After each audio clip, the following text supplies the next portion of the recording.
Hello welcome back to my YouTube channel. അപ്പോൾ guys, ഇന്നത്തെ നല്ല അടിപൊളിയായിട്ടുള്ള റെസിപ്പിയാണ്. ഫ്രൂട്ട് പായസമാണ് കേട്ടോ ഉണ്ടാക്കാൻ വേണ്ടിയിട്ട് പോകുന്നത്.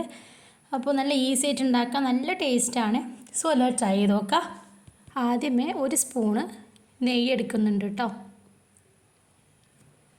ചൂടായ നെയ്യിലേക്ക് 2 പഴമാണ് കേട്ടോ ചോപ്പ് ചെയ്തിട്ട് ആഡ് ചെയ്തിട്ടുള്ളത്. അതുപോലെ തന്നെ ഒരു മാങ്ങ എടുത്തിട്ടുണ്ട് കേട്ടോ, ചെറുതാക്കിയിട്ട് കട്ട് ചെയ്തത്. എന്നിട്ട് നല്ല രീതിക്ക് മിക്സാക്കി എടുക്കാൻ കേട്ടോ. ഷുഗർ ആഡ് ചെയ്തിട്ടുണ്ട്. ഫ്രൂട്ട്സ് എടുക്കുമ്പോൾ പ്രത്യേകം ശ്രദ്ധിക്കേണ്ട കാര്യമാണ്, പുളിപ്പില്ലാത്ത ഫ്രൂട്ട്സ് മാത്രമേ എടുക്കാൻ പാടുള്ളൂ. നമ്മൾ ആഡ് ചെയ്തിട്ടുള്ള ഷുഗർ മെൽറ്റ് ആയതിന് ശേഷം ഈ ഒരു മിക്സ് മാറ്റാം കേട്ടോ. ഇനി നമ്മൾ മിൽക്ക് തിളപ്പിക്കാൻ വേണ്ടിയിട്ട് വെച്ചിട്ടുണ്ട്. 1.5 പാക്ക് മിൽക്കാണ് കേട്ടോ എടുത്തിട്ടുള്ളത്.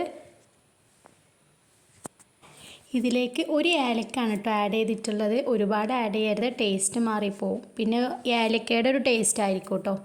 ഇനി ആവശ്യത്തിനുള്ള ഷുഗർ ആഡ് ചെയ്യുക. ഞാൻ ഷുഗർ ആഡ് ചെയ്ത് വീഡിയോയിൽ കാണിക്കുന്നില്ല കേട്ടോ, വിട്ടോയതാണ്.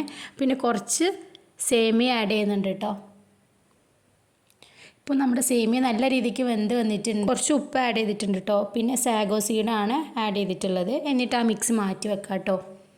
ഇനി ഒരു പാനിലേക്ക് കുറച്ച് നെയ്യ് ആഡ് ചെയ്യുക. നമ്മളെ കയ്യിലുള്ള നട്ട്സൊക്കെ എടുക്കാം കേട്ടോ.